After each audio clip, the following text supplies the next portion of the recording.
Hoy, Rokita! Ikaw pala ang pumapatay sa mga alagang hayop dito sa baryo. Nagkakamali ka, Tony. Hindi ko nga alam kung bakit sila nagkakaganyan eh. Nadatnan ko na lamang ang mga hayop na wala ng buhay at nakahandusay na sa lupa. Pero hindi ako ang pumatay sa kanila. Maniwala ka. Nagmamaang-maangang ka pa talaga, ha? Isa kang aswang. Ang dapat sa'yo ay patayin. Hindi ako aswang, Tony. Maniwala ka. Hindi ko nga alam kung paano ako nakarating sa lugar na to eh. Sinungaling! Ang dapat sa'yo'y putulan ng ulo, kagaya ng ginawa mo sa mga hayop. Itong sayong demonyo ka! Tony, wag! 35 na si Jude, ngunit hindi pa ito nag-aasawa.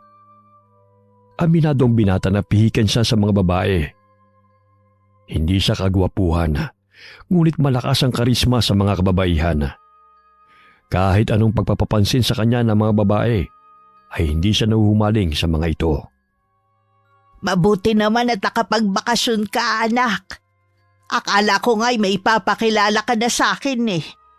Kailan ka ba mag-aasawa? Nay naman, trabaho po ang punta ko sa Maynila, hindi babae. Bakit naman hindi? Matanda na ako at gusto ko na makita ang aking apo. Pero paano mangyayari yon kung hindi ka manliligaw? Nay, wala pa akong napupusuan eh. Tsaka kailangan mahal ko yung babaeng makakasama ko habang buhay. Hindi yung dahil napilitan lang ako. Wala bang magagandang babae sa Maynila? Marami po, kaya lang hindi sila ang tipo ko eh. Gusto ko yung mapagmahal sa magulang, babait, at higit sa lahat, responsable. Di maghanap ka. Si Ompo nga nakapag-asawa na eh. Ang puti-puti ng asawa niya at ang ganda pa. Sa Maynila rin daw niya nabingwit yon. Makabingwit ka naman ay, parang isda lang ah. Bilisan mo na kasi. Matanda na ako. Kaya bago ako mamatay, gusto ko sanang maalagaan muna ang aking mga apo. Solong anak si Jude. Maliit pa lamang siya'y namatay na ang kanyang ama dahil tinuklaw ng ahas. Gayunpaman, itinaguyod ng ina ang kanyang pag-aaral hanggang makatapos siya ng sekundarya. Pagluluto at paglalako ng mga kakaninang ikinabubuhay ng ina. Nang makapagtapos ang sekundarya si Jude, ay minabuti ng binata na magtrabaho bilang karpintero. Sa tulong ng kanyang mga tiyuhin, ay naging mahusay siyang manggagawa. Kaya't sinasama siya ng mga ito kapag may mga proyektong tinatanggap sa iba't ibang lugar. Ang tagal kong hindi nakakain ng suman. Ang sarap mo pa rin magluto nito, Nay. Nakatikim pala ako dati na inilako ng isang ale. Malapit sa tinutuluyan namin sa trabaho. Pero hindi kasing sarap nito. Siyempre masarap talaga yan dahil sinasamahan ko ng pagmamahal. Talaga? Ibig sabihin ang tinderang napagbilang ko hindi mapagmahal? Kaya siguro matabang ang paninda niya. Sus, na-miss mo lang ako eh. Basta kapag babalik ka na ng Maynila, sabihan mo ko ha. Para naman maipagluto kita. At mapasalubungan mo naman ng mga kasamahan mo. Tsaka gagawan ko sila ng kalamay. 1 linggo pa naman ako rito, Nay. Sabay na kami ni Chong Fernando na babalik doon. Basta mag-ingat ka ha. Huwag kang makalimot na magdasal para gabayan ka ng Panginoon sa lahat ng oras. Hindi ko po yun nakakalimutan, Nay. Pinisil ng binata ang pisngi ng ina. Animoy magtropa lamang sila kung mag-usap. Mahal na mahal ni Jude si Aling Rokita. Dahil alam niya ang sakripisyo ng ina, may bigay lamang ang lahat ng kanyang pangangailangan noon. Kinagabihan, pinaandar ng ginang di bateryang radyo at nakinig ng paborito niyang drama. Hay nako naman! Bakit ba kasi kailangan mo pa magpakamartir, Victoria? Gayon niloloko ka naman ng lalaking yan. Kung ako sa'yo, iwanan mo na yang si Peter. Nay, sino bang kinakausap mo riyan? Nagagalit ka na naman eh. Tong dramang pinakikinggan ko, anak. Ang tigas kasi ng ulo ni Victoria eh. Nang bababae na nga ang asawa, siya pa tong nagmamakaawa na balikan siya. Ay nako! Kaya ikaw anak, kung mag-aasawa ka mahalin mo at wag mong lolokohin ha? Nadadala ka na naman sa drama eh. Hindi ako tutulad sa lalaki na yan, no? Patayin nyo na nga yung radyo nyo. Mamaya tumaas pa ang presyon nyo dahil sa inis sa Peter na yan eh. Naglatag ng banig sa katre si Jude upang matulog. Ngunit hininaan lamang ni Aling Rokita ang volume ng radyo at nagpatuloy sa pakikinig. Maya-maya'y nakatulugan na ng ginang ang pakikinig sa drama. Napapangiti na lamang si Jude dahil mula pa man noon ay yun na ang naging libangan ng ina. Lumalalim na ang gabi. Tanging ang huni ng mga kuliglig, ibon at langit-ngit na mga kawayan ang maririnig sa paligid. Malayo sa Maynila kung saan ang gabi ginagawang araw ng mga tao. Napabalikwas ng bangon si Jude nang marinig na bumukas ang pintuan. Lumabas siya ng kwarto at nakita niya ang ina na lumabas ng bahay. Nay, saan ka pupunta? Malalim na ang gabi ah. Pakamut-ulong tanong ng binata. Ngunit hindi man lamang siya narinig ng ina at nagpatuloy ito sa paglalakad hanggang sa mapadpad si Aling Rokita sa kasukalan. Sinundan siya ni Jude at patuloy na tinatawag. Ngunit hindi pa rin siya pinapansin ng ina. Ano ba nangyayari kay nanay? Tsaka saan naman siya pupunta? Hating gabi na'y lumabas pa talaga ng bahay? Dali-dali siyang tumakbo hanggang sa maabutan niya ang ina at hinawakan ito sa balikat. Napansin niyang nakapikit pa ito, subalit lumalakad na animoy alam ang daan. Nay, saan ka pupunta? Ay kalabaw na walang ulo! Ano ba yan? Muntik nang humiwalay ang kaluluwa ko ah! Ano bang gagawin mo rito sa kasukalan, Nay? Ay ano nga ba? Ay mali. Ano ang ginagawa natin dito? Bakit tayo nandito? Ako pa talaga ang tinatanong nyo? Kayo nga itong pumunta rito? Ano? Natutulog lang ako ah. Kanina lang nasa higaan ako. Bakit ako narito? Ewan ko sa'yo, Nay. Tinatawag kita pero di ka naman sumasagot. Halina nga kayo, umuwi na tayo. Mabuti pa nga anak. Mamaya mapano pa tayo rito sa kasukalan. Ang dami pa namang lamok dito. Hala, tara na sa bahay. Biglang naimasmasan si Aling Rokita. Nagpalinga-linga pa siya sa paligid at inilibot ang paningin. Maging siya hindi alam kung anong ginagawa niya roon, kaya't dali-dali siyang umuwi ng bahay kasamang anak na si Jude. Uminom muna kayo ng tubig, Nay. Talaga bang hindi nyo alam kung bakit kayo napunta ron? Hindi anak eh. Ang alam ko lang mahimbing ako natutulog. Bukas, sasamahan ko kayo sa bayan para naman masuri kayo ng doktor. Ayos lang naman ako. Tsaka wala namang masakit sa katawan ko. Kahit nanay. Basta luluwas tayo ng bayan para masuri kayo ng doktor. Hindi natin alam, baka may sakit na pala kayo. At saka mahirap na kung lumalapay ang kondisyon nyo. O sige na nga. Hindi na nakipagtalo si Aling Rokita sa anak. Alam niyang nag-aalala lang ito sa kanya at sinusulit ang araw habang magkasama sila.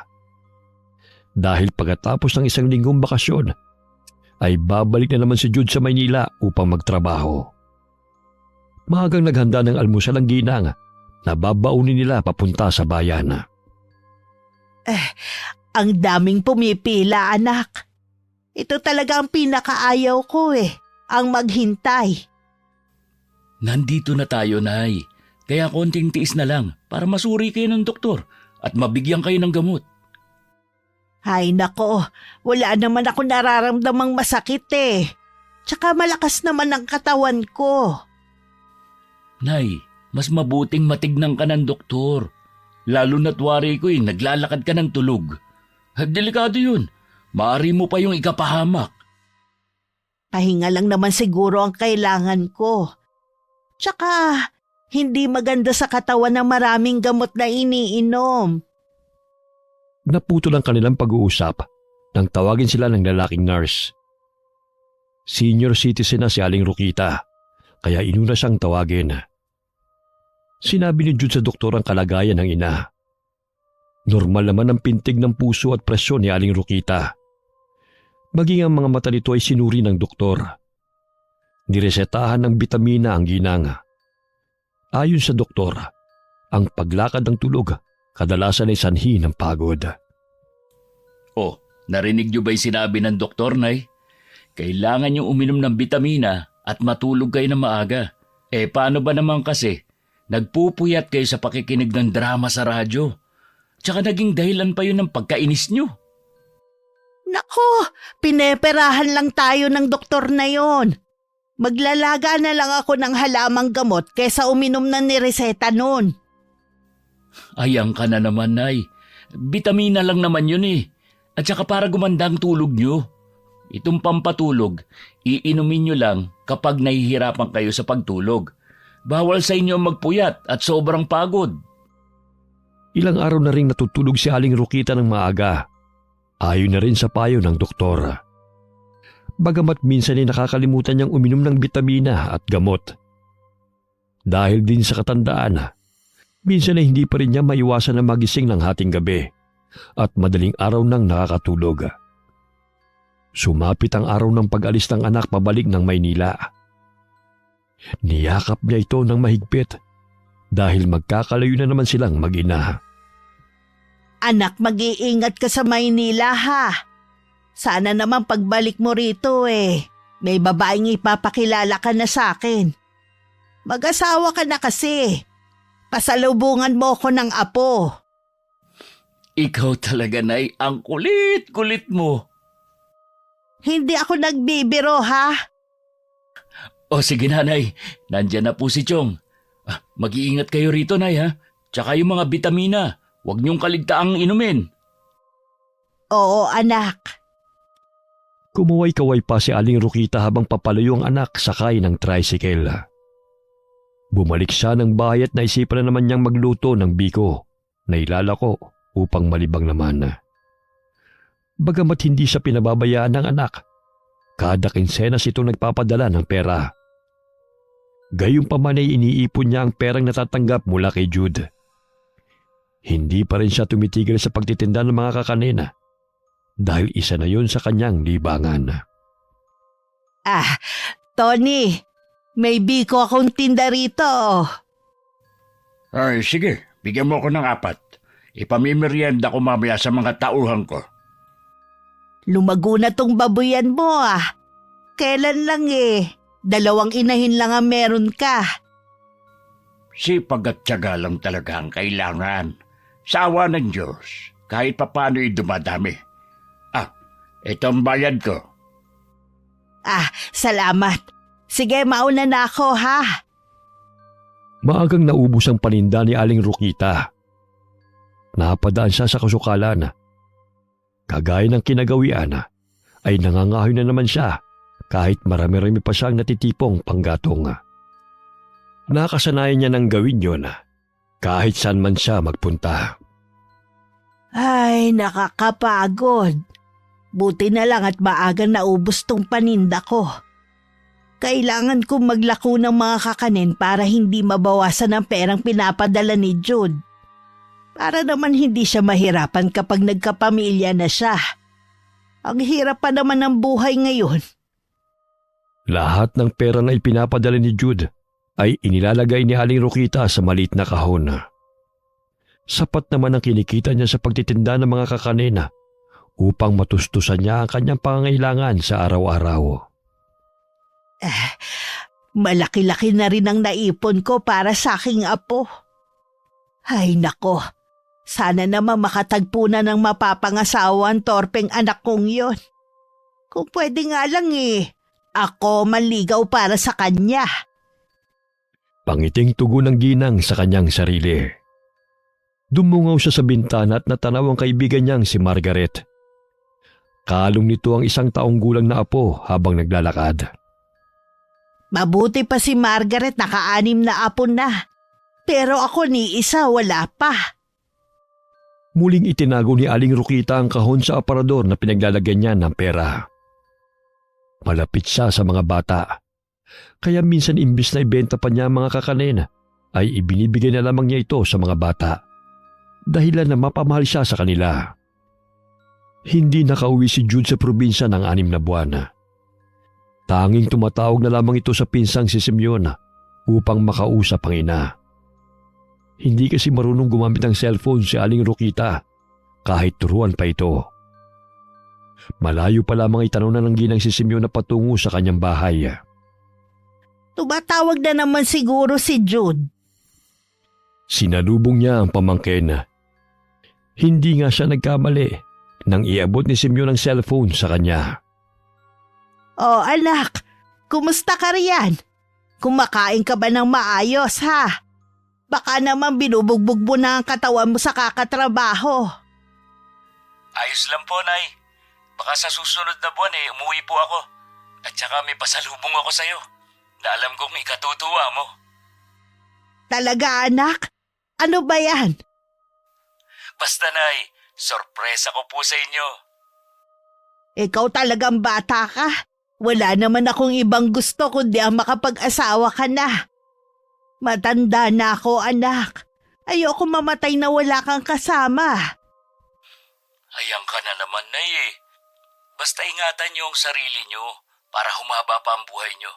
At saka, kailangan niyo magpalakas para may sigla kayo kapag nakipaghabulan kayo sa magiging apo niyo.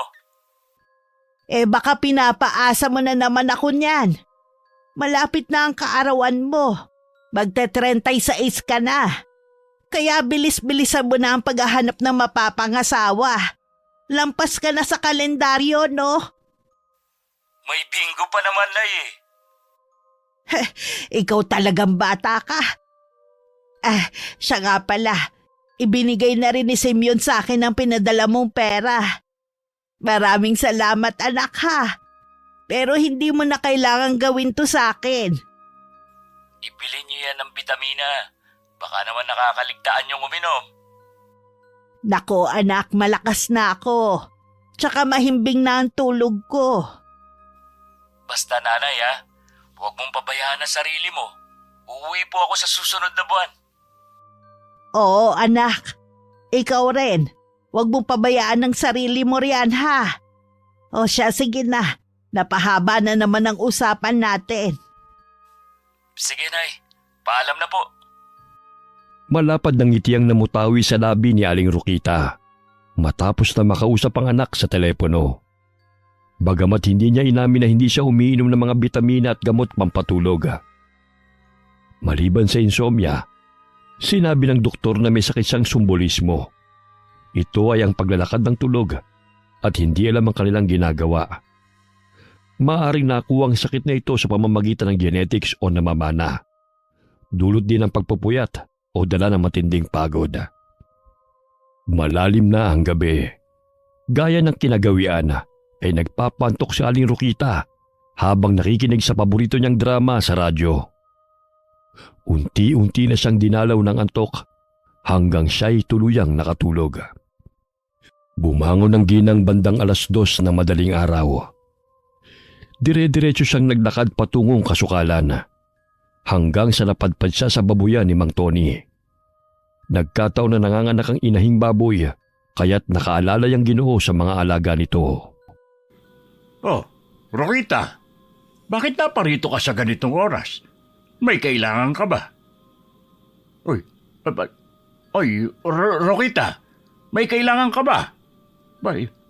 Parang bingi naman to Muli siyang tinawag ng lalaki. Bagamat tumalikod lang si Aling Rokita at umalis.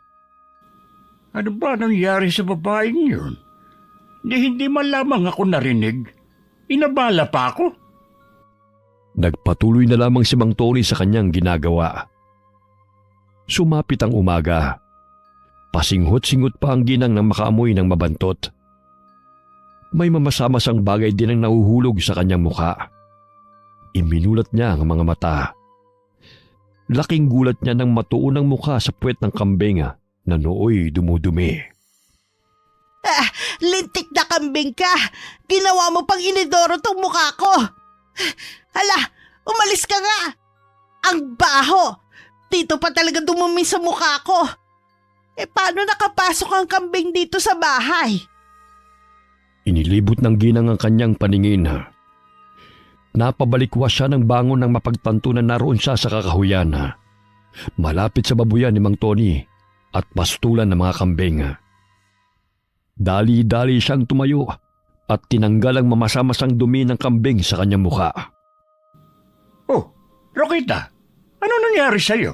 Bakit ganyan ang itsura mo? Ha? Nadapa. Oo, nadapa kasi ako. Ano pala ang ginagawa mo rito? Bakit hindi ka mapakali? Ha? Naghahanap ng panggatong.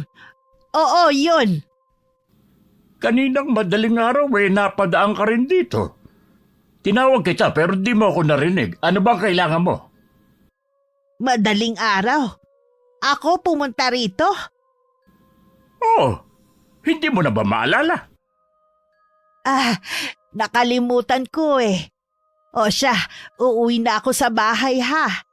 Wala namang mga kahoy rito na maaaring gawing panggatong eh.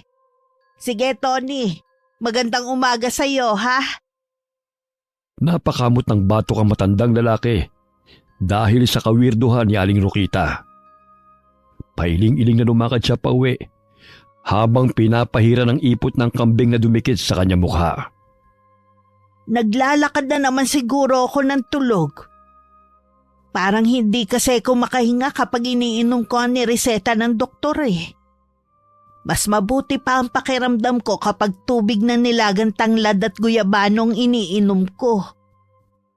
Nandilat ang kanyang mga mata nang matanaw ang anak na si Jude na may kasamang babae.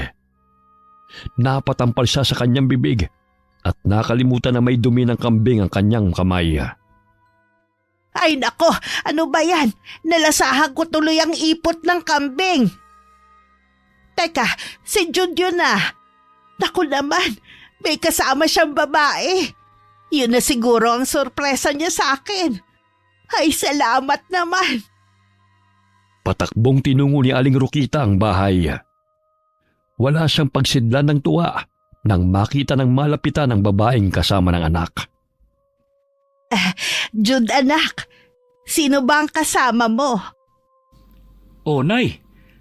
Saan ka ba nanggaling at bakit ganyan ang itsura mo? Oo nga pala. Si Laika po. Nobya ko. Magandang umaga po. Aba anak, mabuti naman at may nobya ka na. Sabi ko naman sa'yo na makakahanap ka rin ng mamanugangin ko eh. Ang ganda pang bata. Nay, bakit parang may naaamoy akong mabaho? Teka lang mga anak ha. Maliligo lang ako. Nadapa kasi ako kanina habang nangangahoy eh. Kaya napasubsob ako sa ipot ng kambing. Mabilis lang ako maligo mga anak ha. At ipaghahanda ko agad kayo ng makakain. Pumasok na kayo sa bahay. Pagsisinungaling niya. Dali-dali niyang kinuha ang tuwalya na nakasabit sa bintana at agad na naligo. Ay, nakakaya naman sa nobya ni Jude. Nadatan ako sa ganitong ayos. Matapos maligo, sa likod bahay dumaan si Aling Rokita. Agad siya nagbihis at hinarap ang kanilang bisita. Magandang araw sa iyo, Ineng. Mabuti't sumama ka kay Jude dito sa probinsya. Magandang araw din po. Huwag ka nang mahiya. Tawagin mo na akong nanay. Tsaka, paano ba kayo nagkakilala ng anak ko, Laika? Nay, hinay-hinay lang po sa pagtatanong. Mahina ang kalaban eh. Hayaan mo na ako, anak. Matagal ko na rin kasing gustong makilala ang magiging manugang ko. Ang ganda pa namang bata. Natatawa na lamang si Jude sa inasal ng ina. Maging si Laika ay nawala ang pangamba at takot nang malamang napakabait at may pagkapilya si Aling Rokita. Mag-usap na muna kayo dyan, Nay. Ako na magsasayang at magluluto nitong isda para makakain na tayo. Ako na anak. Pagod kayo sa biyahe eh. Ako na, Nay. Alam kong sabi kang makilala si Laika eh. Paano ba kayo nagkakilala ng anak ko to? Sa karinderya po, Nay. Madalas po kasi siyang kumakain sa karinderyang pinapasukan ko. Aba naman, siguro napugian ka sa anak ko, no? Aminin mo, Laika. Grabe ka naman, Nay. Hindi ba pwedeng nahumaling ako sa kagandahan niya? Ang saya niyo po palang kausap, Nay. Kaya iha, huwag kang mahiya sa akin ha. Alam ba ng mga magulang mo na sumama ka kay Jude dito sa probinsya? Wala na po ako mga magulang, Nay. Ang mga kapatid ko naman, may mga kanya-kanya ng pamilya. Ako na lang ang bumubuhay sa sarili ko hanggang sa mapadpad po ako sa Maynila para maghanap po ng trabaho. Pasensya ka na anak. Pero di bale, pwede ka manirahan dito kasama namin at na magiging anak ninyo ni Jude. Natahimik sina Laika at Jude at sabay na napatingin sa ina. Saglit silang tumahimik at tinitigan nila ito na tila may gustong sabihin. Oh, bakit ganyan na lang kayo kung makatingin? May problema ba? Nilapitan nito ang ina at niyakap. Napangiti pa ito, sabay na binulungan ng ina. Nay, magiging lola ka na. 2 buwan nang buntis si Laika. Ay, talaga anak, hindi mo ako niloloko. Totoo po, Nay. Magkakaapo ka na. Ay, salamat naman at dininig ng Panginoon ang aking mga panalangin. Hindi natatandang binata ang anak ko. Niyakap din ng ginang si Laika sa labis na tuwa. Ilang sandali pa'y maluha-luha siyang bumitiw ng pagkakayakap sa manugang. Dito ka na lang manirahan kasama ko, Laika, para naman maalagaan ko kayo ng aking apo. Yun na rin po ang sinabi ni Jude. Mahirap po kasi ang buhay sa Maynila. Kailangan pa namin magrenta ng bahay doon. Mabuti nga ho, Nay. Patapos na ang trabaho namin ni Chong doon. Nauna lang akong umuwi kasi may proyekto din kami sa bayan. May aayusin kaming gusali. Mabuti naman kung ganon, anak. Kahit papano magkakasama na tayo.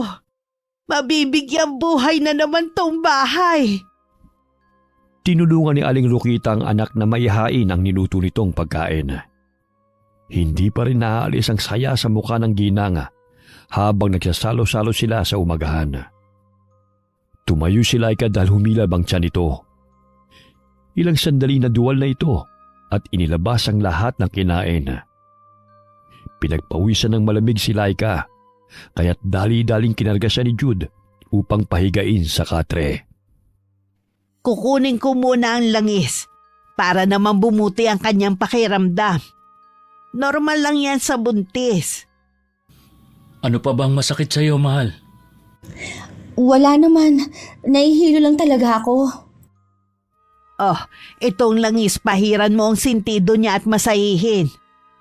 Mabangol langis na yan. Medyo maanghang dahil sa dahon ng eucalyptus. Ilang sandali bumuti ang pakiramdam ni Laika. Nanumbalik ang kulay ng kanyang labi na kanina'y namumutla. Uminom ka muna ng maligamgam na tubig, Laika. Nasa estado ka pa ng paglilihi. Parang may hinahanap lang kasi ang sikmura ko, Nay. Ano ba ang gusto mong kainan, mahal? Para mabilang kita. Mabuti na ang pakiramdam ko. Huwag niyo na akong alalahanin pa. Gusto mo ba ng mangga? Hihingi ako kina Tony. Maraming bunga ang mangga nila ngayon. Naku, huwag na po, Nay. Nakakahiya na po masyado eh. Huwag ka na mahiya. Mababait ang mga taga rito. Kaibigan ko yung si Tony. Dali-daling lumabas ng bahay si Aling Rokita at tinungo ang bakuran ni Mang Tony. Nadatnan niyang nagpapakain ng baboy ang lalaki. Tony, pwede ba akong makahingi ng mangga? Naglilihi kasi ang manugang ko eh. Manugang? Oo, kararating lang nila ni Jude. Ay, ang saya ko nga dahil sa wakas eh. Nakatagpo ng mapapangasawa ang anak ko. Magkakaapo na rin ako. Sige, kumuha ka na lang dyan. Salamat naman, Tony.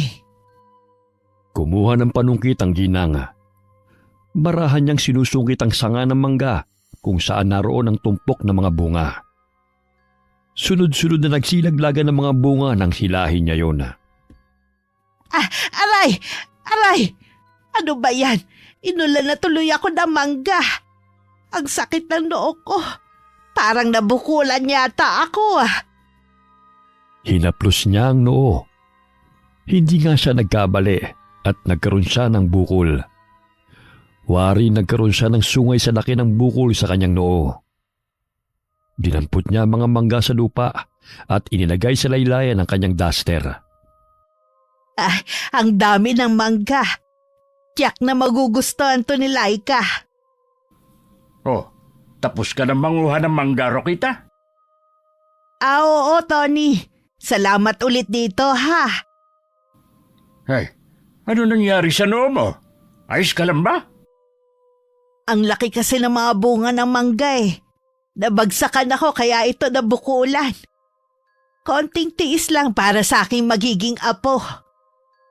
Natatawang sambit pa nito. Agad na siyang umuwi at sabik na ibigay ang nakuhang mangga sa manugang. Nagulat si Jude nang makita ang itsura ng ina pagpasok nito sa bahay. Nay, ano na naman nangyari sa noo mo? Bakit ang laki ng bukol? Wala ito, anak. Ito palang mangga para kay Laika, oh. Alam mo naman ako, lapitin ng disgrasya. Pero maliliit na bukol lang to, mawawala din to maya-maya. Ikaw talaga, Nay. Umupo ka nga muna rito. Akin na nga yan. Ako na ang magbabalat. Marami-rami ang nakuha ko. Ang lalaki pa, oh. Tingnan mo, anak. Natitiyak ko magiging malusog din ang apo ko katulad ng mga manggang to. Nay, hindi niyo naman po kailangan gawin pa to eh. Hayaan mo na ako, Laika, anak. Ang tagal kong pinagdasal na makapag-asawa na yang si Jude para mabigyan ako ng apo. Kailangan kitang alagaan. Kaya lahat ng gusto mong kainin, ibibigay ko. Napabuntong hininga si Laika, sabay na napalulon ng sariling laway. Hinaplos-haplos ng ginang ang buhok ng manugang. Dahil noon pa man, ay gusto rin niyang magkaroon ng anak na babae. Ngunit dahil maagang nasawi ang kanyang asawa, ay hindi na ito nasundan pa. Oh, ito na mangga. Sariwa at malutong pa. Ang sarap nga niyan. Kumain ka lang, iha. Kapag naubos yan, hihingi ako ulit kay Tony. Ang daming bunga ng puno ng mangga nila. Kumain ka rin po, Inayo. Hindi na. Mamaya aantukin pa ako niyan eh. Ayon kasi sa kasabihan ng matatanda, na kapag kinain mo ang tirang pagkain o nakipagsalo ka sa buntis, aantukin ka raw. Maglalaba pa ako eh. Kaya ubusin mo na yan. Ang swerte ni Jude dahil ang bait niyo po, Nay. Ang swerte ko nga rin sa anak kong yan eh. Tsaka ang swerte mo rin. Dahil napakabait at magiging responsable siyang asawa. Talaga ba, Nay? Hindi nga. Totoo naman ah. Pinalaki kaya kitang matinong bata. Walang bisyo at magalang. Di katulad sa ibang kabataan na akala mo'y kung sinong walang yan na sumasagot sa magulang. Hindi pwede sa akin yun. Oo naman, Nay. Ayaw kong masampal ng kawali, no? Baka manghiram ka pa na mukha sa aso. Kaya nga dapat ang apo ko lumaking magalang.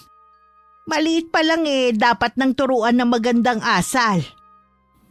Nay, fetus pa lang po ang apo nyo. Hindi pa pinapanganak. Fetus, parang yung dahon na kinakain. Fetus po, hindi lettuce na dahon na kinakain. Basta, yun kasi ang naririnig ko sa mga bata ang lettuce na yan. Kinagabihan, matapos nilang kumain, ay agad na rin silang nagpahinga. Nakatulog ng maaga si Aling Rokita. Malalim na ang gabi. Nakaramdam ng pagkauhaw si Laika, kaya bumangon siya upang kumuha ng tubig. Bagamat hindi pa rin mapawi ng tubig ang kanyang natutuyong lalamunan. Dahan-dahan itong binuksan ng pintuan at lumabas ng bahay. Napangisi siya nang makakita ng ligaw na pusa. Hinuli niya yon at walang pagdadalawang isip na sinunggaban. Hanggang sa mamutla ito nang maubos niyang sipsipin ang dugo ng pusa. Kailangan na walang maiwang bakas. Hindi pwede may makakaalam sa aking ginawa. Si nanay yun Patay, nasundan niya ako. Dali-daling tinungo ni Laika ang banyo. Mabuti na lamang ay nasa labas yun ng bahay at agad niyang nilinis ang katawan. Ilang sandali naaninag niyang nagpapaikot-ikot ang benan sa kinatatayuan nito. Naaninag ng babae na pumasok din ito sa bahay at muling natulog sa papag. Ano kaya ang nangyari kay nanay? Ang lakas din ng amats niya Mabuti na lang hindi niya ako napansin. Kailangan ko nang bumalik sa bahay bago pa may makakita sa akin dito. Kinabukasan, kinakabahan si Laika. Kaharap ang biyanan habang umiinom ng tsaa. Mababanag ang pagkabalisa sa mukha ng manugang. Iha, kumusta ang tulog mo kagabi? Ayos naman po, Nay. Medyo naninibago lang ako. Pero masasanay rin ako. Ganyan talaga. Di hamak na tahimik dito sa probinsya kumpara sa Maynila, hindi ba? Oo nga po, Nay. Kahit mga yabag maririnig pa dahil sa tahimik ang lugar. Kayo po, Nay. Kamusta po ang tulog niyo kagabi? Ang sarap ng tulog ko, Iha. Nananaginip na nga ako na kalong ko ang aking apo at hinihele ko siya . Wala po ba kayong naaalala kagabi o nakitang kakaiba? May nangyari bang masama? Wala naman, Nay. Siguro guni-guni ko lang yun. Isa pa dahil siguro sa mga naririnig ko mga huni ng ibon. Kaya kung ano-anong naiisip ko . Sige, Nay. Ipagpatuloy niyo na yung pag-inom niyo po ng tsaa. Gusto mo bang sumama sa akin sa paglalako ng mga kakanin? Medyo masama pa kasi ang pakiramdam ko, Nay . Sige. Pero kailangan mo pa rin maglakad-lakad, ha? Para naman makapag-ehersisyo ka. Nang sa gayon hindi ka mahirapan sa panganganak. Opo, Nay. Medyo maselan lang po ako ngayon. Kailan ka ba magpapacheck up sa doktor? Ang sabi ni Jude, sa susunod na linggo po, gusto niya kasing magpa-check up ako para masiguro pong ligtas ang kalagayan namin. Tama naman siya, Iha. Moderno na ang panahon ngayon. Kailangan na magpa-doktor. Nung kapanahonan namin sapat na sa amin ang mga anak sa bahay. At tanging sa kumadro na lang kami umaasa. Kaso nga lang takot na rin niyang anak ko. Dahil namatayan ng anak ang pinsan niya. Kinulang sa hangin ng bata. Hindi na agapan. Ayun, patay. Malayo nga lang po ang ospital dito sa lugar ninyo. Ay oo, yun ang problema namin dito. Pero balita ko may ipapatay yung klinika dito sa sitio Liwayway. Aprobado na ng gobernador. Matagal na naming hinaing yun . Sana naman maisakatuparan na. Maya-maya'y nagpaalam na si Aling Rokita sa manugang. Bitbit ang bilao na may laman ng paninda niyang biko at suman. Mag-isang naiwan si Laika sa bahay sapagkat maagang umalis si Jude papuntang bayan dahil may kakausapin ito tungkol sa kanilang trabaho. Ay, ano ba yan? Natalisod na naman ako. Ano bang bagay na to? Paharang-harang sa daan. Hindi niya napansin na bunguyo ng pusa. Buong akala niya'y maliit na buko na nahulog sa lupa. Dahil sa inis ay sinipa niya yon ng malakas. Tumama yon sa ulo ni Mang Tony na nooy nagpapakain ng kanyang kambing. Aray! Hoy! Sino ba nang babato dyan? Hala, natamaan si Tony. Parang tigre pa naman yun kung magalit. Makaalis na nga rito. Oh, Rokita, saan ka pupunta? Bakit parang natataranta ka yata? Ha? Magtitinda. Gusto mo bang bumili? May matigas na bagay na tumama sa aking ulo. May nakita ka bang nambabato dyan? Nambabato? Nako, wala. Wala ka naman nakikitang mga batang naglalaro dito, di ba? Siguro nahulog namang gayon. Imposible. 2 metro pa ang layo ng mangga, oh. Nako, malay mo.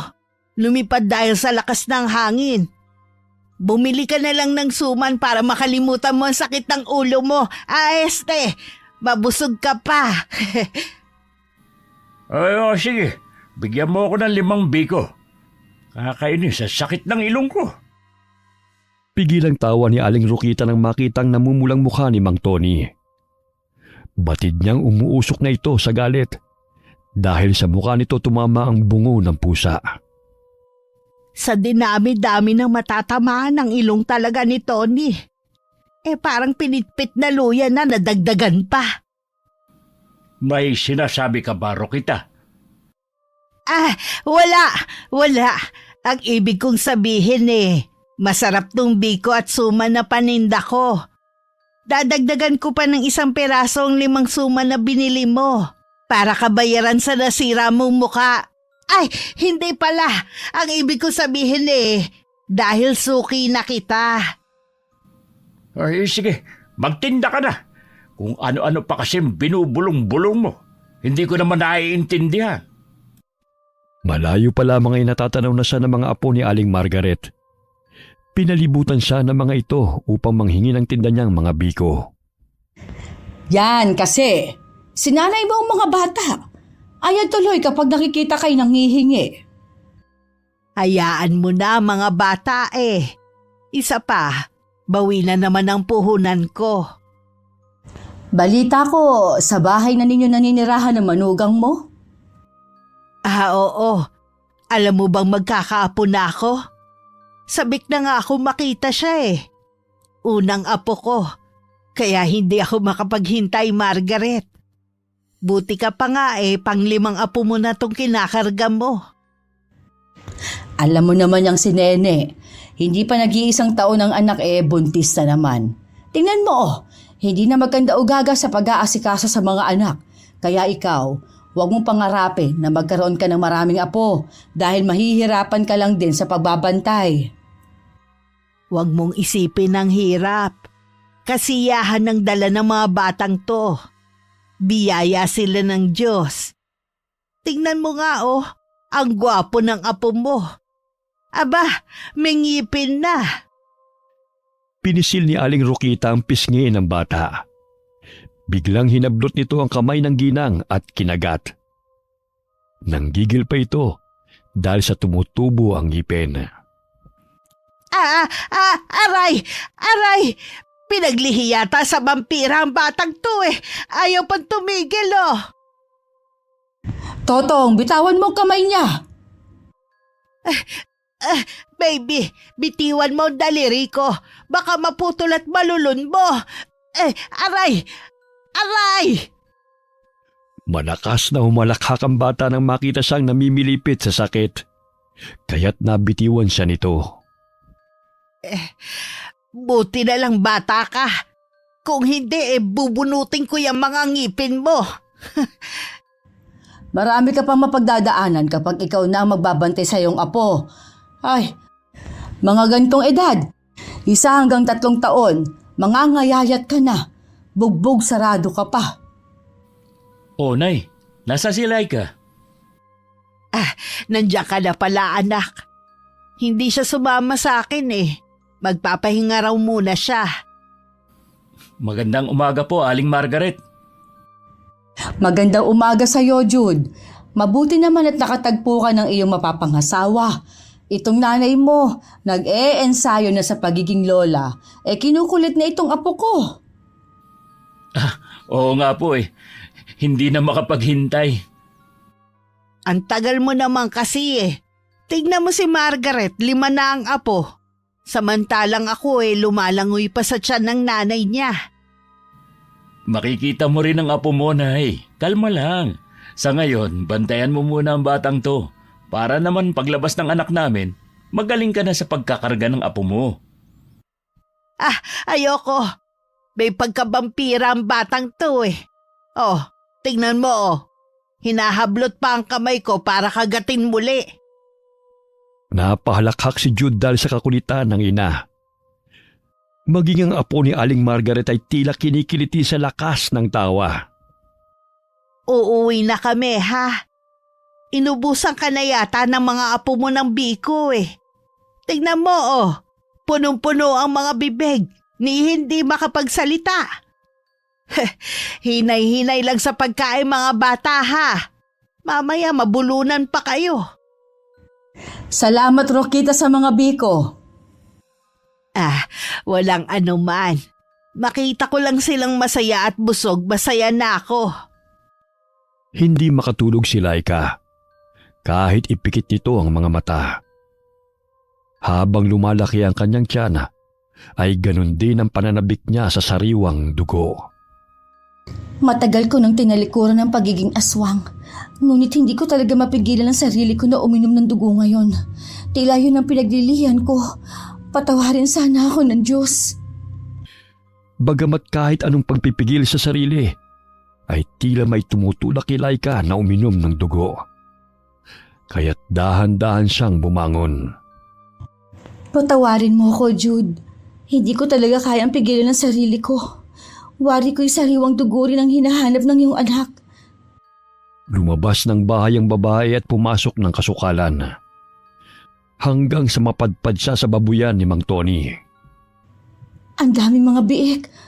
Ang bango ng sariwa nilang dugo. Hindi ako papayag na mambiktima ng mga tao. Kaya hayop na lamang ang kakainin ko. Hinablot ni Laika ang isang biik at kinagat ang leeg nito. Sinipsip ng babae ang dugo hanggang sa mamutla ito. 2 biik ang napatay ni Laika. Kinain niya ang puso. Maya-maya'y nagising si Mang Tony dahil sa ingay ng kanyang mga baboy. Ay, ano na naman ba nangyayari sa mga biik? Baka sinasalakay na naman ng ahas. May tao. Kailangan ko makaalis rito. Hindi niya ako pwedeng mahuli. Sinong nandyan? Parang nakita yata ako ng matandang yun. Hindi pwede to. Dahan-dahang gumapang si Laika palayo ng babuyana. Bit-bit ang 2 namumutlang mga biik. Nang makalampas na sa babuyana, ay kumari pa siya ng takbo pabalik ng kanilang bahay. May tumatakbo sa kasukalan. Tao kaya yun o mabangis na hayop? Naku, nakita ko ng lalaki. Kailangan ko makalayo rito bago pa niya ako mahuli. Sino ka? Bumalik ka rito! Dalit na talaga siya. Patawad, Manong. Hindi ko talaga mapigilan ang aking sarili. Kaya imbis na tao mapapatay ko, masabuti pang mga hayop na lang. Hikbing sambit ng buntis na si Laika. Dali-dali siyang umakyat sa puno at pigil ang kanyang paghinga. Naninaw niyang palinga-linga ang lalaki sa paligid. Saan kaya napunta yun? Sigurado akong hindi lang yung taong napadaan, kundi may masamang balak sa mga alaga ko. Napatras sa kinatatayon si Mang Tony nang dumaan sa harapan nito ang pusang itim. Nagbabaga pa ang mga mata nang lumingon ito sa kanya. Muling kumaripas ng takbo ang itim na pusa nang habulin siya ng matandang lalaki.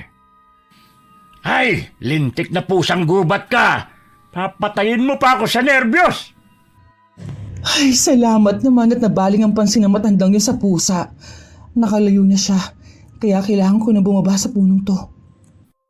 Naghukay ng lupa si Laika at muling ibinaon ng bangkay ng biik sa ilalim ng lupa. Di kalayuan sa kanilang tinitirhan. Kasukalan naman yun, kaya't naisip nito na walang makakakita sa kanyang ibinaon. Kailangan ko na makauwi bago pa man magising si Jude at hanapin ako. Teka, sa nanay yun na. Patay. Nagising siya at lumabas pa ng bahay. Pero bakit parang sumasayaw siya na animoy naghihiling na nakapikit? Mahal kong apo, ako ang lola mo. Matulog ka ng mahimbing, ha?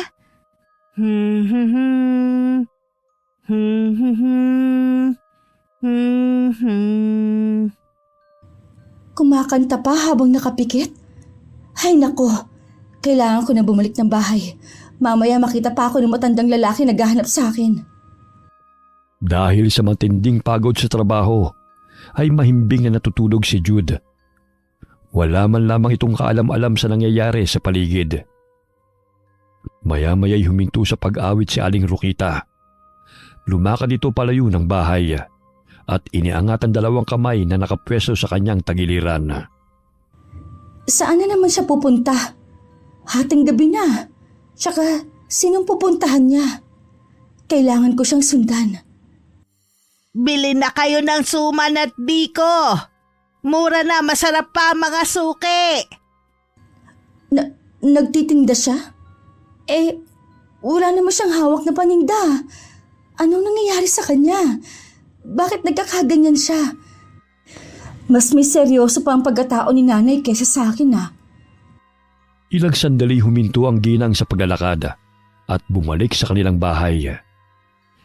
Nagkubli sa puno si Laika nang madaanan siya ng biyenana na nooy nagsasalita habang nakapikit. Maya-maya'y pumasok na ito ng bahay at muling natulog.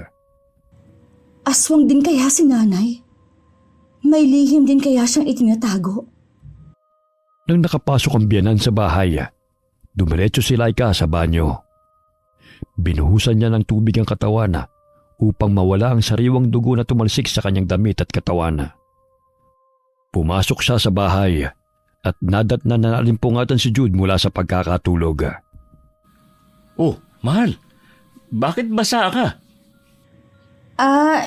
Nainitan kasi ako, kaya naisipan ko maligo. Teka at magbibihis lang ako, mahal. Hindi mo man lang ako ginising? Sa susunod, kung may kailangan ka, sabi mo sa akin. Sa gayon, masamahan kita. Mamaya, madapa ka pa. Matulog ka na ulit. Ayos lang naman ako. Isa pa, kaya ko na ang sarili ko.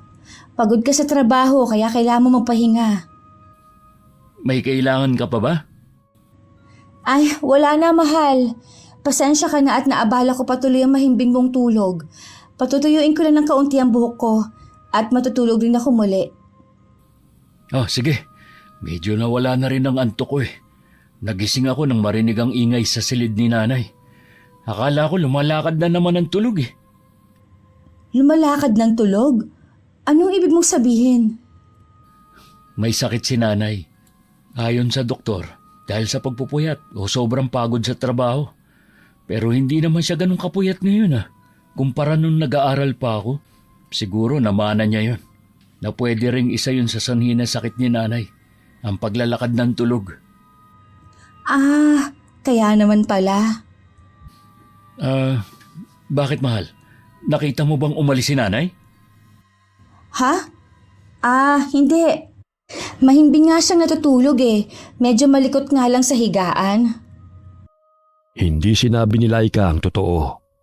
Sa takot na rin na malaman ito ang kanyang ginawang pagsalakay sa babuyan ni Mang Tony. Kinaumagahan, Uminit na naman ang ulo ng lalaki nang mapansin na kulang ng 2 biik ang kanyang mga alagang baboy. Buiset! Kulang ng 2 biik ang mga alaga ko. May bibili pa naman nun.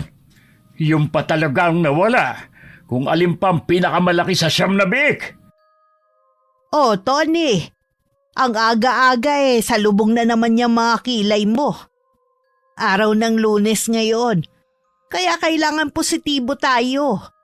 Ngumiti ka para naman lapitan ng grasya. Anong grasya? Sabihin mo, disgrasya! May nagnakaw talaga sa 2 biik ko. Kagabi, may napansin akong nagkukubli sa likod ng kulungan. Nahuli mo ba? Biglang may dumang itim na pusa sa harapan ko. Siguro isa yung aswang. O, nasa na siya? Nakatakas Ang bilis tumakbo ng pusang yun. Kaya mag-iingat kayo dahil pag-gala-gala pa naman ang pusang yun. Mamaya biktimahin kayo nun, lalo na't buntis pa naman ang manugang mo. Nako, baka ligaw na pusa lang ang hinabol mo. Minsan may itim na pusa na napapagawi sa bahay Nangunguha ng ulam. Nawala na nga ang 2 biik ko. Hindi ka pa maniniwala na may aswang. Bahala ka kung ayaw mong maniwala. Ay siya, umalis ka na nga. Dumadagdag ka pa sa init ng ulo ko Ang sabihin mo, naglayas ang 2 biik. Umukha mo lang naman na makikita sa araw-araw Siguro na umay na sa'yo. Lalo na't palagi nakasalubong yung kilay mo at nakasimangot. Ano sinabi mo? Wala. Ang sabi ko, aalis na ako. Hindi ka naman bibili ng paninda ko O siya, hanapin mo na ang 2 biik. Baka naman nagtanan na ang mga yon. Nadagdagan ang pagkayamot ni Mang Tony dahil ayaw maniwala ng ginang na aswang ang kumuha ng mga biik. Umalis na lang doon si Aling Rokita bago pa siya mabulyawang muli ng matandang lalaki. Nakakasalubong niya sa daan si Aling Margaret kasama ang 2 apo nito. Ang aga niyo mamasyal Hindi naman kami namamasyal, may pupuntahan lang.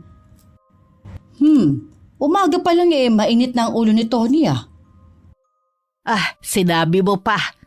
Saan kayo pupunta? Ipahihilot ko lang tong apo ko.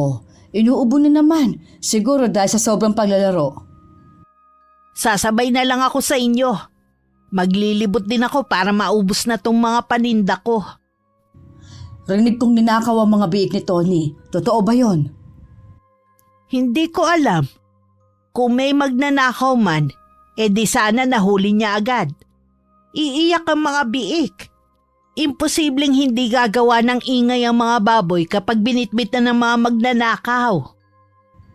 Ay oo naman, tama ka. Pero kung totoo nga ang sinabi niya, kailangan natin mag-ingat. Ngayong panahon ay naglipanan na talaga ang mga masasamang loob. Easy money na lang ang ginagawa. Ayaw magbanat ng buto Aswang ang pinaghihinalaan nun. Sa tinagal-tagal kong naninirahan sa baryong to ni anino ng aswang wala pa akong nakita. Puro haka-haka lang naman. Ngunit wala pa rin naman napapatunayan. Kabilugan pa naman ngayon ng buwan. Baka nga nagsilabasan ng mga yun.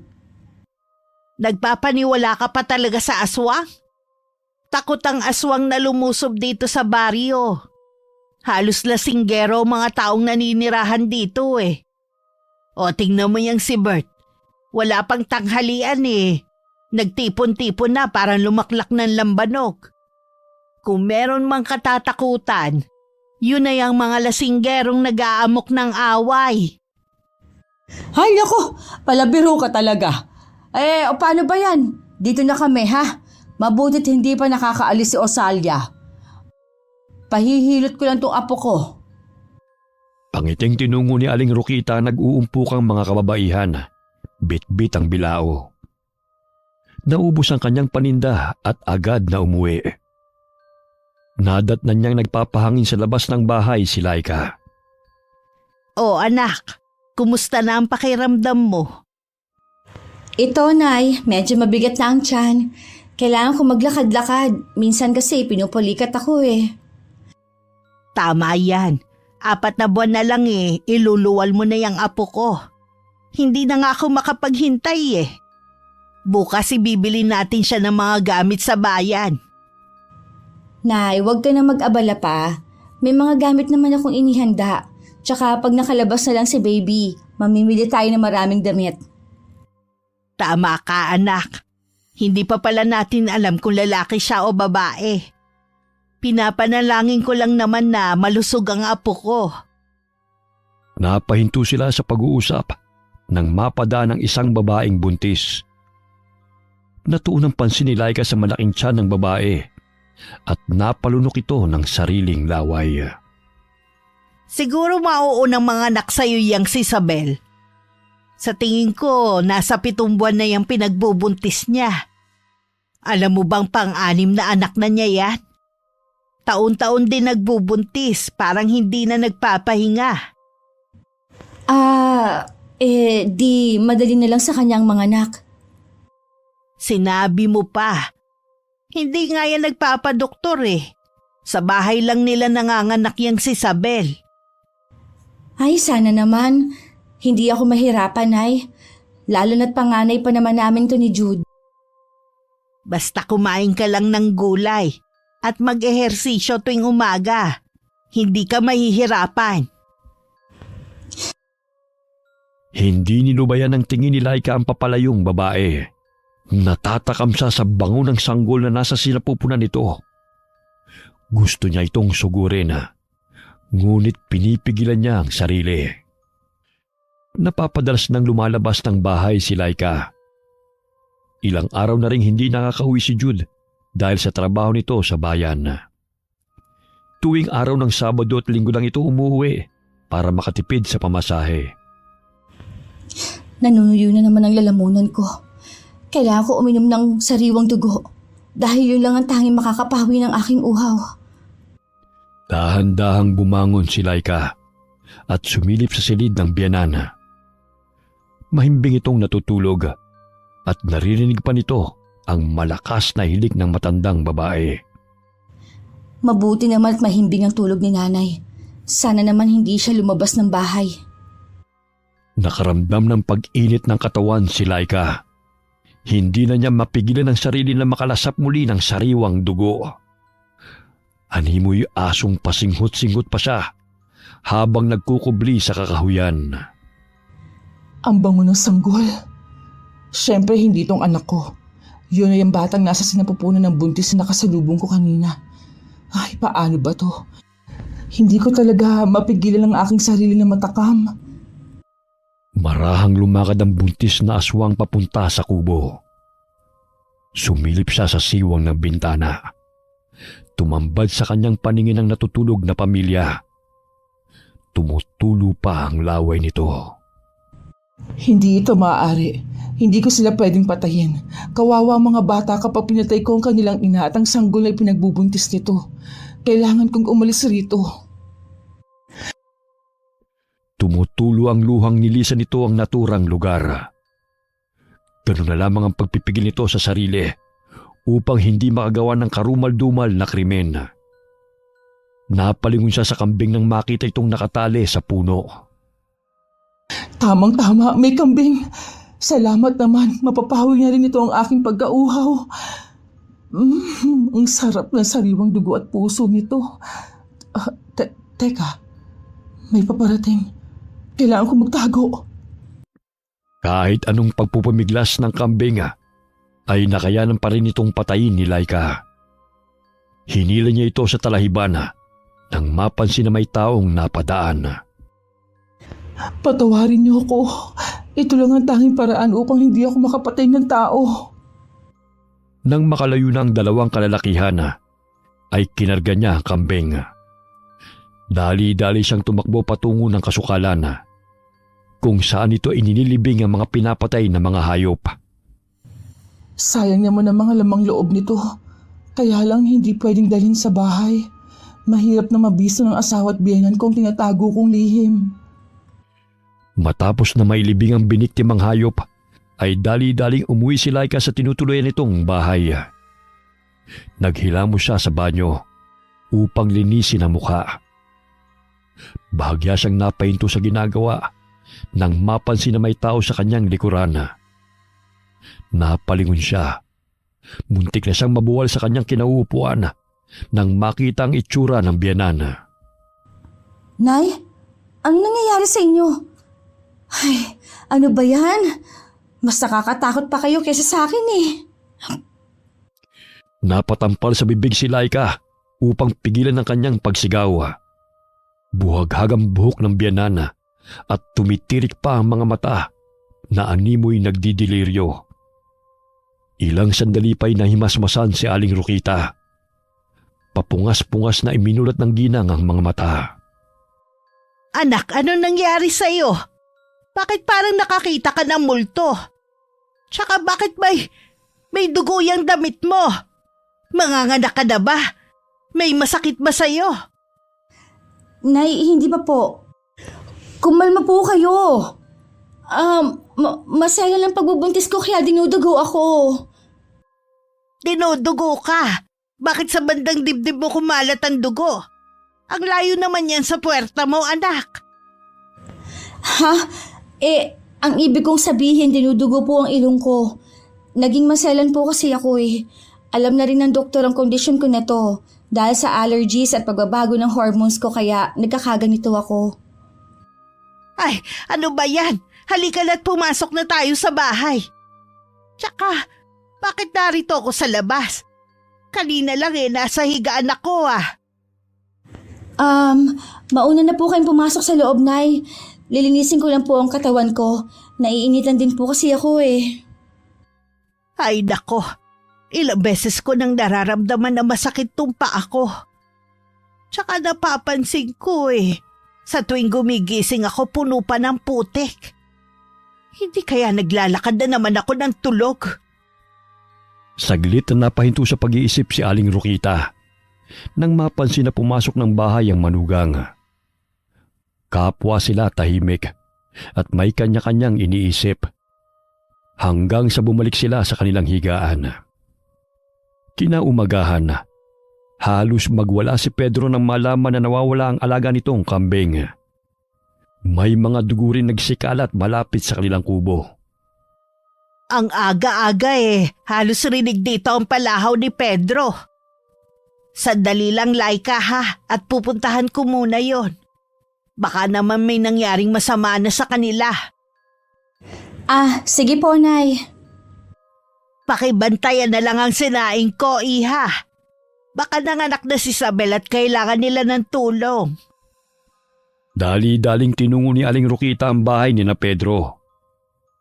Naaninaw rin niya na marami-raming taong nakikiusyoso roon. Kabilang na roon si Mang Tony. Ano ba nangyayari dito? Manganganak na ba si Isabel? Hindi pa naman. Ngunit nawawala ang alagang kambing ni na Pedro. Ayan may mga bahid ng dugo na nagkalat. Ngunit hindi na matagpuan ang kambing. Sigurado talaga akong may aswang na umaaligid dito sa baryo. Hindi lang kasi unang beses ito nangyari Ano ba yan? Baka naman nakawala lang. Dahil sa pagpupumiglas na sugatan. Hindi ganyang kadami ang dugo kapag nasugatan lang. Kailangan na nating magmatsyag sa paligid. Marahil naghahasik na ng lagi mga aswang na yan. Mamaya kapag naumay na sa mga hayop, tayong mga taga-baryo na ang patayin nun. Tama si Tony, Rokita. Mamaya mga bata at buntis ang biktimahin ng aswang na yon. Noong nakaraang araw, nawawala din ang dalawang inahing manok ni Roque. Gayong nasa kulungan ng mga yon. Hindi tayo ligtas sa nilalang na sumasalakay ng mga hayop. Kung ganun anong gagawin natin? Kailangan natin maging alisto. Lalo na't buntis pa naman yung manugang mo. Mabango sa pang-amoy ng aswang yun. Hindi ako magdadalawang isip na gilitan siya sa leeg kung mahuhuli ko siya. Nagulat pa si Aling Rokita nang umaksyon si Mang Tony. Mababanag sa mukha ng lalaki na hindi ito takot na pumatay. Nako, matinding labanan pala ang mangyayari. Hay nako, wag lang talaga mapagawi sa bahay namin ng aswang na yan kung talagang totoo siya. Hindi ako mag-aatubiling labanan siya. Ako rin, hindi maaaring saktan niya kung sino man sa amin. Lalo ng aking mga apo. Pauwi na pala si Jude. Sige, maiwan ko muna kayo rito ha. Uuwi na rin ako. Akala ko kasi kung napano ng mga anak ni na Pedro at Sabel Mabuti naman at wala namang nangyaring masama. Patuloy na nakipag-usap si Mang Tony sa mga kalalakihan. Napasulyap si Aling Rokita sa kinaroroonan ng mga ito. Wari niya'y nagpaplano ng mga ito sa gagawing hakbang upang mapuksa ang salarin sa pagkawala ng mga alagang hayop sa baryo. Nay, bakit maraming tao sa bahay ni na Mang Pedro? Anong meron? Nawawala ang alaga niyang kambing. Pinaghihinalaan nila na aswang ang may kagagawan nun dahil sa dugo na nagkalat malapit sa bahay nila. Ganun ba? Sigurado ba silang aswang may kagagawa nun? Baka naman magnanakaw lang. Hindi ko rin masasabi anak Kung aswang man, kailangan nating maging handa sa paglusob nun. Hindi pwedeng saktan niya si Laika at ang magiging apo ko. Nasaan si Laika, Nay? Naiwan sa bahay. Pinabantayan ko muna sa kanyang sinaing. Akala ko kasi manganganak na si Sabel. At nangangailangan si Pedro ng tulong na marinig ko ang malakas na sigaw niya. May dala akong mga prutas at karne na uulamin natin, Nay. Namiss kong kasama kayong kumain Sige anak. Ako na ang magluluto niyan para naman makapagpahinga ka. Pagod nga po ako sa trabaho, Nay. Pero kakayanin para sa pamilya. Nadat na nila si Laika na nakatulala. Animoy malalim ang iniisip nito na nakatanaw sa bahay ni na Mang Pedro, kung saan tanging bubong lamang ang nakikita dahil tinatabunan ng matataas na talahib. Oh, mahal. Mukhang malalim yung iniisip mo. Masama ba pakiramdam mo? Ha? Nariyan ka na pala, mahal. May problema ka ba? O may gusto kang sabihin sa akin? Laika, sabihin mo na. Huwag ka na maglihim sa asawa mo para naman malaman niya ang totoo. Natitiyak kong matutulungan ka pa niya sa kondisyon mo. May alam po kayo sa totoong kondisyon ko, Nay? Aba, oo naman. Hindi pa ako ganun kaulyanin para makalimutan ko ang nakita ko. Namula ang pisngi ni Laika at mababanag ang takot sa mukha nito. Napalulun siya ng laway nang makita na seryoso ang mukha ng ginang. Ikaw na ang magsabi kay Jude, iha. Pero kung nahihirapan ka, ako na lang ang magsasabi sa kanya. Ano ba ang kailangan ko malaman? Jude, patawarin mo ako kung itinago ko ito sa'yo. Kasi, Hay nako, ako na ang magsasabi. Nandilat ang mga mata ni Laika dahil hindi pa siya handa na ipagtapat kay Jude ang kanyang lihim. Ngunit wala na siyang magagawa kung sasabihin ang binan ang pagiging aswang nito. Jude anak, gusto kong sabihin sa'yo na maselan ng kondisyon ni Laika. Dumurugo ang ilong niya. Ilang araw na. Siguro kailangan mo siyang samahan muli sa doktor. Baka mapano pa sila ng apo ko. Oh, bakit hindi mo agad sinabi sa akin to, mahal? Kailan pa to? Nay, seryoso po ba kayo na yan lang ang sasabihin mo kay Jude? Bakit iha? May iniinda ka pa bang sakit maliban sa pagdurugo ng ilong mo? Wala naman po, Nay. Akala ko kasi kung ano na. Wari na bunutan ng tinik sa dibdib si Laika nang marinig ang sinabi ng biyanana. Akala nito'y mabibisto na ng mag-ina na isa siyang aswang. Mahal, kailan ka pa ba nagkaganyan? Bakit hindi mo sa akin sinabi agad? Ang sabi ng doktor, dala lang daw ito ng pagbubuntis ko. Tsaka sinabi ko na sa kanya at binigyan naman ako ng bitamina. Kaya't hindi na napapadalas ang pagdurugo ng ilong ko. Minsan na lang, may allergy rin kasi ako. Naging sanhi rin ang sipon sa pagdugo ng ilong. Pagsisinungaling ni Laika sa asawa. Nanginginig ang buo nitong katawan. Buong akala niya'y magiging katapusan na niya nung sandaling yon. Hindi ko alam ang gagawin ko kung ipagtabuyan nila ako. Lalo na sa kondisyon ko ngayon. Hindi ko naman gusto maging aswang eh. Sadyang minalas lang ako dahil nanggaling ako sa angkan ng mga aswang. Tahimik ka na naman. Huwag ka na mag-isip ng kung ano-ano. Sabihin mo lang sa amin ni nanay kapag masama ang pakiramdam mo, mahal. Hindi pwedeng itago mo lang yan. Tama si Jude, iha. Pamilya na tayo. Kaya huwag ka na mahiya sa amin. Malapit na maluto tong adobo. Maya-maya lang makakakain na tayo ng tanghalian. Habang kumakain, ay nakalanghap ng mabahong amoy si Jude. Wari niya'y sumasama ito sa ihip ng hangin. Nay, naaamoy niyo ba yon? Ang alin, anak? Parang patay na daga o nabubulok na laman. Parang wala naman ah. Dito kasi banda umiihip yung hangin may amoy talaga. Nasanay lang siguro ako sa ganong amoy. Mga 3 araw na rin pala akong nakakalimot na magsipilyo. Medyo masakit na nga ang nabubulok kong ngipin Yung bagang ko. Meron talaga, Nay.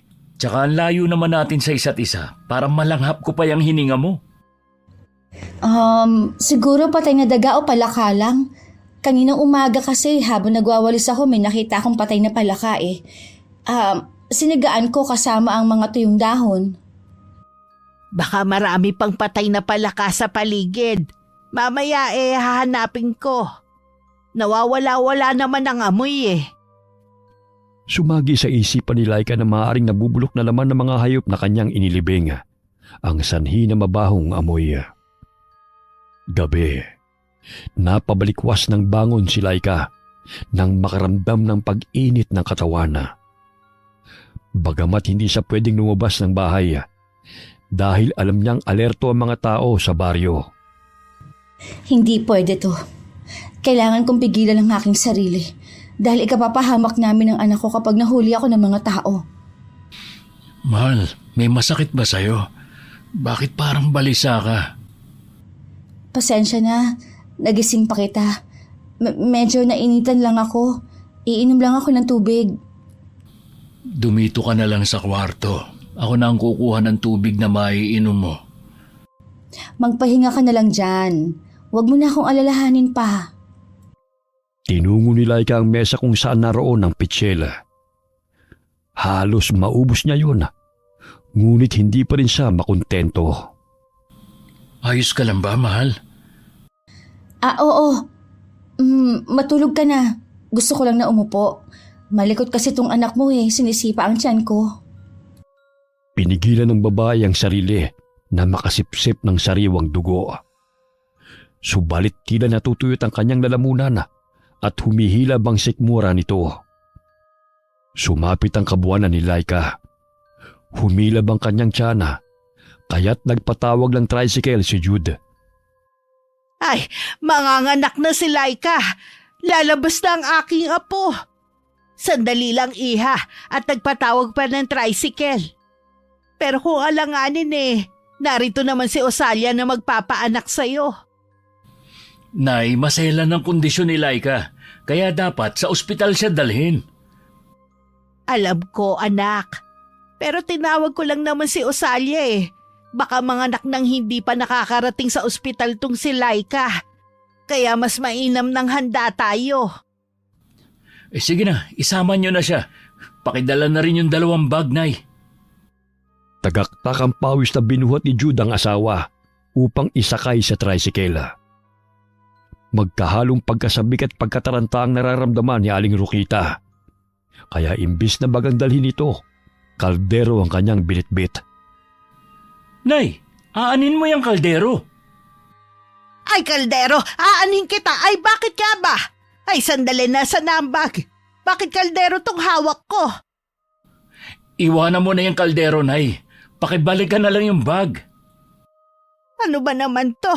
Sandali at kukunin ko ang bag. Mahal, humihilab na talaga ang tiyan ko. Konting tiis na lang, mahal ha. Gusto na talaga masilayan ng ating anak ang mundo eh. Jude, ito na. Dala ko na ang bag. Agad na pinaharurot ni Simeon ng tricycle ang sumakay ang ginanga. Habol-habol ang manugang nito ang hininga. Ganon din ang pagsunod niya sa ginagawa nito. Jude, parang hindi ko na talaga kaya. Parang lalabas na talaga. Naku, mahal. Malayo-layo pa tayo. Nako, pumutok na ang panubigan niya. Osalia, pakiusap, tulungan mo ang manugang ko.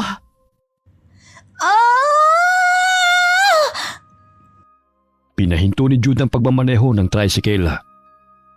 Ibinuka ni Laika ang dalawang hita dahil gusto na talagang lumabas ng sanggol at hindi na ito mapigilan. Tinulungan ni Aling Osalia ang babae.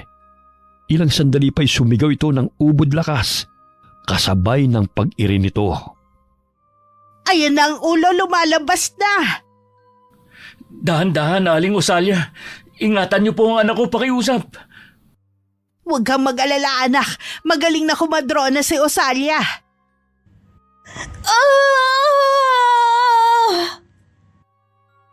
Ayan na, lumabas na siya. Lumabas na ang apo ko. Itong lampin, ibabalot ko sa kanya. Sandali lang, Nay. Kailangan pa ba nating pumunta sa ospital? Nanganak na si Laika. Puputulin pa ang pusod niya, oh.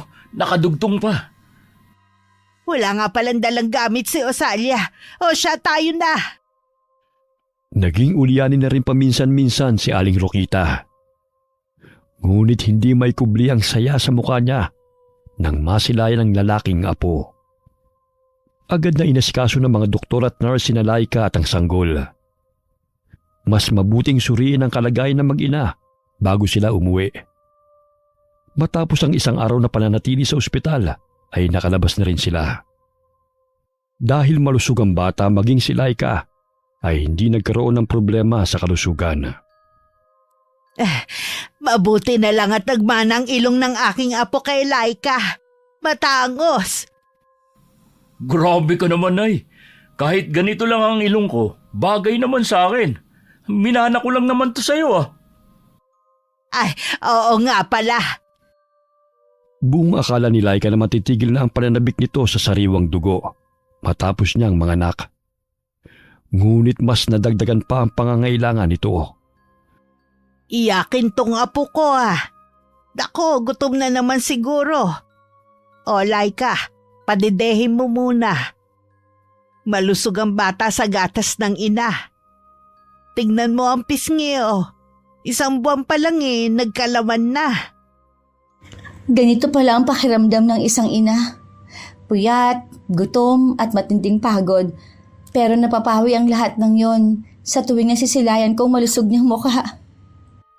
Ganyan talaga sa umpisa, maninibago ka, iha. Pero masasanay ka rin. Walang katumbas na salapi ang magkaroon ng anak. Gabayan niyo lang siya sa paglaki niya para magkaroon ng respeto at malasakit sa kapwa. Aba, nangangaral ka na naman, Nay, ah. Sayang lang dahil hindi ka naging guro. Kung nagkataon, isa ka sa ulirang guro ng baryong ito. Siya nga pala, may bisita tayo. Maganda umaga sa inyo. Ay pera usog sa malusog na sanggol. Napakakinis naman ang kutis ng batang ito. Nagmana po sa nanay niya. Uunahan ko na kayo. Ay oo nga, ang tangos pa ng ilong. Maganda ang nanay Nay, narinig ko yon. Paano naman po ako? Ako ang tatay niyan Lawit lang ang nasunod sa'yo, anak. Mabuti nga't kamukha ni Laika tong anak ninyo Kaya dapat na ipagpasalamat mo yon. Grabe ka naman, Nay. Ang sakit mo naman magsalita. Napuno ng tawanan ng bahay. Ngunit hindi pa rin naalis sa isip ni Laika kung paano makakainom muli ng sariwang dugo. Kinagabihan na, mahimbing na natutulog ang biyanan at ang asawang si Jude. Bumangon siya at napagdesisyonan nitong lumabas ng bahay. Hindi ko na talaga kaya. Parang mamamatay ako kapag hindi ako makakain man dugo. Lumabas siya ng bahay at tinungo ang babuyan ni Mang Tony. Mahimbing na natutulog ang bantay, kaya't sinakmal niya ang isang baboy. Bago pa man ito makalikha ng ingay, ay humandusay na ito sa loob ng kulungan at agad na dinukot nito ang puso ng baboy. Ang sarap nito, grabe. Ang tagal kong hindi nakainom ng sariwang dugo. Hinila ng babaeng aswang ang baboy at dinala sa kasukalan. Doon ito ipinagpatuloy ang pagsipsip ng sariwang dugo. Kahit papaano'y napawi ang matindi kong pagkauhaw. Kahit minsan lang sa isang buwan. Basta, hindi lang mahinto. Baka mamamatay na ako. Sandali, may mga taong paparating. Sumampa siya sa puno upang hindi siya makita ng mga tao. Naaninaw niyang si Mang Tony ang isa sa mga kalalakihan. Galing ang mga ito sa lamay ng kaibigan. Patay, pinailawan pa niya kung saan ko iniwan ng baboy. Naku, sana naman hindi niya makita. Sandali lang mga kasama. Parang may patay na hayop doon, oh. Pakiusap, huwag ka lumapit, lumayo ka. Naluluhang sambit ng aswang na si Laika sa kanyang isipan. Bagamat hindi nagpatumpik-tumpik na nilapitan ni Mang Tony ang nakitang hayop sa kasukalan. Lintik, baboy ito ah. Nasisiguro kong alagang baboy ko ito. Tignan niyo mga kasama, wakwakan tiyan. Hindi ako nagkakamali na aswang ang may kagagawan nito. Maghiwalay tayo. Natitiyak kong hindi pa nakakalayo ang demonyong yun. Samantala, muling bumangon ng higaan si Aling Rokita. Lumakad na naman ito nang natutulog. Ngunit animoy gising dahil alam niya ang daan. Sa isip niya'y umaga yun at siya'y nangangahoy. Lumakad siya patungong kasukalan hanggang sa makalapit siya sa baboy na nakahandusay sa lupa. Nay, pakiusap, bumalik ka sa bahay. Naaaninaw ko silang malapit lang dito. Naku, nakalimutan ko isarado na mabuti ang pinto. Nakalabas tuloy si nanay. Hoy! Ikaw palang pumapatay sa mga alagang hayop namin dito sa baryo. Walang hiya ka, Rokita! Nalimpungatan si Aling Rokita nang marinig ang malakas na boses ng isang lalaki. Kinurap-kurap pa nito ang mga mata bago nagsalita. Tony, ikaw pala. O bakit galit ka na naman? Magmamaang-maangan ka pa, ha? Tignan mo ang alaga kong baboy. Pinatay mo. Ikaw palang namumirwisyo sa baryong ito. Ang dapat sa'yo ay patayin. Wala akong pinapatay. Tsaka, bakit ako nandito? Ano ginagawa ko rito? Hindi ka talaga aamin, ha? Tignan mo ang ginawa mo sa alaga ko. Wakwakan tiyan at namumutla na dahil ubus na ang dugo. Na paano yan? Sino may kagagawan yan? Lintik ka! Nagkukunwari ka pang walang alam. Gayong ikaw ang nakikita kong naglalakad sa kadiliman. Mga kasama, kilala ko na kung sinong salarin na sumasalakay sa mga alaga nating hayop. Walang iba kundi si Rokita. Ganun na lamang ang galit ni Mang Tony sa ginang. Itinaas nito ang itak upang saksakin si Aling Rokita. Ngunit biglang tumalon mula sa ibabaw ng puno ang aswang na si Laika at pinigilan ng matandang lalaki. Layuan mo siya! Hindi mo siya pwedeng saktan dahil wala siyang kinalaman sa pagkasawi ng inyong mga alagang hayop. Namumukhaan kita. Kahit na may kaunting pagbabago sa iyong itsura. Lumayo kayo! Kung ayaw ninyong kayong isusunod ko sa baboy, Hindi mo ako matatakot. Papatayin kitang hayop ka. Laika, iha? Bakit? Tony, pakiusap lumayan mo siya. Ako ang patayin mo. Ako ang pumatay sa mga alagang hayop ninyo sa baryo. Ako ang salarin, hindi siya. Mga buwisit kayo! Mga salot! Tinadyakan ni Mang Tony si Laika. Dahilan na tumilapon ang babaeng aswanga. Hindi ito ganun kalakas kumpara sa ibang aswanga sapagkat tanging dugo lamang ng mga hayop ang iniinom nito. Nagtamang paningin ng aswang at ni Aling Rokita. Imbis na magalit, ay awa ang naramdaman nito sa manugang. Nay, patawarin ninyo ako. Hindi ko gusto maging ganito. Pero hindi ko mapigilan ang aking sarili. Kahit ano o sino ka pa. Naiintindihan kita, iha. Halika na para makatakas na tayo rito. Saan kayo pupunta? Mga animal kayo! Mga mapagkunwari! Akala mo kung sino ka mabuting tao, Rokita? Yung pala'y may tinatago ka ring lansa sa katawa mo! Maghinay-hinay ka sa pananalita mo. Mabuting at baboy lang ang pinatay, hindi ikaw. Maghihintay pa ba kami na may masasaktan at mamamatay sa baryong ito? Bago yun, ay kayo muna ibabaw namin sa lupa!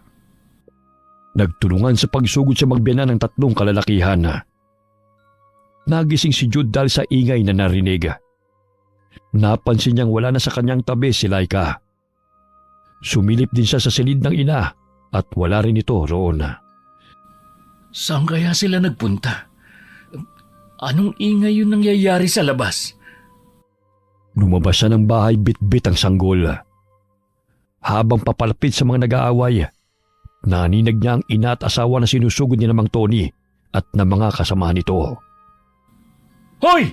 Itigil niyo yan! Bakit niyo sinusugod ang nanay ko? Aswang ang nanay mo! Abay nakipagsabuat ang pasasawa mo! Kailangan nilang pagbayaran ang ginawa nilang kasalanan. Anong pinagsasabi mo? Hindi sila aswang. May sakit si nanay. Naglalakad siya ng tulog at hindi alam ang kanyang ginagawa. Imposibleng maging aswang siya. Isa-isang tinulak ng aswang na si Laika ang tatlong lalaki. Nang hihina man ang katawan ay nagawa nitong sakta ng mga kalaban. Nagkaroon sila ng pagkakataon na makadaan at makalabas ng kasukalan. Namumula pa ang mga mata ni Laika nang lumapit sa kinaroroonan ni Jude. Anong nangyayari sa'yo? Bakit ganyan ang itsura mo? Kailangan nating makalayo rito. Tinutugis kami ni na Tony. Maya-maya dadami na sila. Kukunin ko lang ang importanteng gamit. Mauna na kayong tumakas. Bilisan nyo na. Hindi ka namin iiwan dito. Ako nang kukuha ng ilang mga gamit. Mauna na kayong tumakas. Nay, patawarin po ninyo ako dahil sa akin napasama kayo sa mga tao. Wala na tayong magagawa kundi ang umalis sa lugar na to. Hindi pwedeng maabutan nila tayo. Tsak papatayin ka nila. Kumaripas ng takbo si Jude patungo sa kinaroroonan ng ina at asawa. Bit-bit ni Laika ang isang buwang sanggol na wala pang kamuwang-muwang sa nangyayari.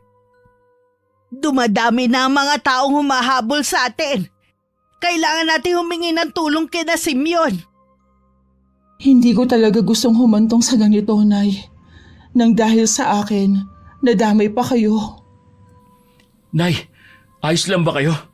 Galit na galit ang mga tao. Namumuno pa si Mang Tony sa pagtugis sa atin. Mabutit na kasunod ka, anak. Puntahan natin si Simeon. Natitiyak kong matutulungan tayo ng pinsan mo. Pagdating nila ng bahay nito, malakas na kinalampag nila ang pintuan dahilan na magising si Simeon. Pinagbuksan sila nito at nagulat nang makita sila ng ganun ng ayos. Pakiusap, pinsan. Tulungan mo kami. Hinahabol kami ng mga tao. Mamaya ko na ipapaliwanag sa'yo. Si Sige na naman, Simeon. Tulungan mo kami. Pinasakay sila ng lalaki sa tricycle. Agad na pinaharurot ito, kaya't hindi naabutan ni Mang Tony ang pamilyang hinahabol. Lintek, nakatakas sila. Totoo ba ang sinasabi mong aswang si Rokita? At sila ng manugang niya ang may kagagawa ng pagkamatay ng mga alagang hayop dito sa baryo? Kung ayaw mong maniwala, hindi ka namin pinipilit. Kanina ka pa tanong ng tanong, paulit-ulit na lang. Abay, syempre. Kaibigan ko siya. At kilala ko ang pagkatao niya. Hindi siya aswang tulad ng sinasabi mo. Kung aswang siya, di sana matagal na niyang kinain ng mga apo ko. Lalo na't sa kanya ko iniiwan kapag may lakad ako noon. Di hintayin mong lapain ng Rokita na yun ang mga apo mo para masabi mo at mapatunayan na aswang talagang pinagtatanggol mong kaibigan. Nandito ka ba upang tumulong o makipagsagutan sa akin? Kitang-kita ng dalawang mata ko na aswang siya. Ipinagtanggol ni Aling Margaret ang kaibigan. Hindi ito makapaniwala sa sinasabi ng matandang lalaki dahil magkasama na silang tumanda ni Aling Rokita sa baryo. Samantala, inihatid ni Simeon ang pamilya ng pinsan sa baryo ng Pulang Bato. Liblib din ang lugar na yon. Konti lamang ang mga taong naninirahan doon. May maliit na kamalig si Simeon na tinutuluyan kapag doon ito pumupunta. Pagmamayari yun ng namayapan nitong kasintahan. Buhat ng mamatay ang pinakamamahal na babae, ay tumanda na itong binata. Pinsan, maraming salamat sa tulong mo. Kung hindi dahil sa'yo, napahamak na kami. Pinagkakalat nilang aswang si nanay. Kilala mo naman ako, Simeon. Ulyanin at makakalimutin lang ako. Pero hindi ako aswang. Alam mo yan. Tahimik na nakayuko lamang si Laika habang tumutulo ang luha. Mahigpit nitong niyakap ang anak at sinisisi ang sarili. Ilang sandali umalis si Simeon at bumalik sa bahay nito. Mahal, huwag ka nang umiyak. Ligtas na tayo. Kasalanan ko ang lahat. Napahamak kayo ng dahil sa akin. Napagkamalan si nanay na isang aswang dahil sa kagagawan ko. Hinusgahan siya ng mga tao sa kanyang sakit. Ngunit ako naman ang totoong pumatay sa mga alaga nilang hayop. Patawarin niyo ako. Hindi ko napigilan ang aking sarili na matakam sa dugo. Inilihim ko sa inyo na nagmula ako sa angkan ng mga aswang. Lumayas ako sa amin dahil gusto kong mamuhay ng payapa. Kaya tanging hayop na lamang ang pinapatay ko dahil ayokong pumatay ng tao. Iha, kagaya ng sinabi ko, hindi magbabago ang pagtingin namin sa iyo. Naging mabuti kang asawa, ina at manugang sa amin. Hindi ka naman pumaslang ng tao kaya naiintindihan ka namin. Basta huwag ka lang maglihim. Hindi niyo po ba ako itatakwil? Bakit ka naman namin itatakwil? Mahal ka namin. Tama si nanay, mahal. Kahit sino ka pa, tanggap ka namin. Siya nga pala, nay. Dala ko ang dahon na pinakuha mo mula sa aparador. Ano ba ito? Buksan mo, anak. Regalo ko sana yan sa aking apo. Bigay ko na rin sa inyo. Matanda na ako. Nasisiguro kung kailangan niyo yan. Pera to, nay. Ang dami naman. Saan kayo kumuha ng ganito kalaking pera? Anak, lahat ng pinapadala mong pera mula pa noon ay iniipon ko. Tsaka hindi ko naman kailangan eh. Lalo na't may pinagkakakitaan naman ako. Nay naman, hindi mo kailangan tipirin ang sarili mo. Basta gamitin niyo yan. Masaya na ako nagkaroon ako ng apo. Mahalin mo tong si Laika, anak, ha? Anong mang mangyari, ipagtanggol mo siya sa lahat ng taong gustong magpahamak sa kanya. Maging sa anak mo. Basta't pumanig ka lang sa kabutihan, ha? Hindi ko naman kinukonsinte na tama ang ginawa ni Laika sa pagpatay sa mga hayop eh. Pero sa kabilang banda, Mas pinili niya ang sa palagay niyang tamang gawin. Salamat po, Nanay, sa pagtanggap ninyo sa akin. Natatakot po ako noon na kung malalaman ninyo kung ano talaga ang pagkatao ko, baka palayasin po ninyo ako. Tumahang ka na. Makakasama sa iyo ang labis na pag-iyak. Niyakap ni Jude ang ina at ang asawa. Mahimbing pa rin natutulog ang sanggol. Nilinis ng mga ito ang munting kamalig upang sila'y makapagpahinga. Kinabukasan, naging usap-usapan sa baryo ang tungkol sa pagkamatay ng mga hayop at itinuturo na si Aling Rokita ang salarin. Hindi na nakailam si Simeon kahit na tinatanong siya ng mga tao, lalo na ni Mang Tony, kung may alam siya kung saan naroon sina Aling Rokita. Umiling lamang ito bilang sagot sa katanungan ng matanda. Maging si Aling Margaret ay hindi makapaniwala sa kwentong ipinagkakalat ni Mang Tony. Namuhay ng payapa sina Aling Rokita sa baryo ng Pulang Bato. Nag-alaga sila ng mga manok at nagtanim ng mga gulay upang may makain sa pang-araw-araw. Unti-unting napawi ang pagkatakam ni Laika sa sariwang dugo. Wari nito'y dala lamang yun ng kanyang pagbubuntis at panganganak. Nakayanan na nitong kontrolin ang sarili at ayaw nitong lumaki ang anak at mamuhay bilang isang aswang. Okay, sana po nagustuhan niyo yung ating kwento. Shoutout po tayo sa Deloro family and Gonzaga family. Hi kay Julius Deloro from Happy Autumn Trees. Hi kay Ami Viray from Talim Island, Binangonan, Rizal. Shoutout po sa Diktahan family and Duhay Lungsod family sa Purok 3, Picturan, Sominos, Zamboanga del Sur at Purok 3, Tagulot, Tukuran, Zamboanga del Sur. Shoutout po sa Cuevas and Ferro family from Cavite and Kasiguran. Hi kay Melissa na nakikinig sa atin sa Taipei, Taiwan. Shoutout kay Cheryl Bituin and Ayla Bituin from Doha, Qatar. Hi kay Tiger Che, the Explorer in Hong Kong. Shoutout po sa lahat ng mga kababayan natin sa Israel. Ingat po kayo lagi dyan ha. From Ami, shoutout din po sa Abarquez family, sa mga taga-Toong Tuy, Batangas.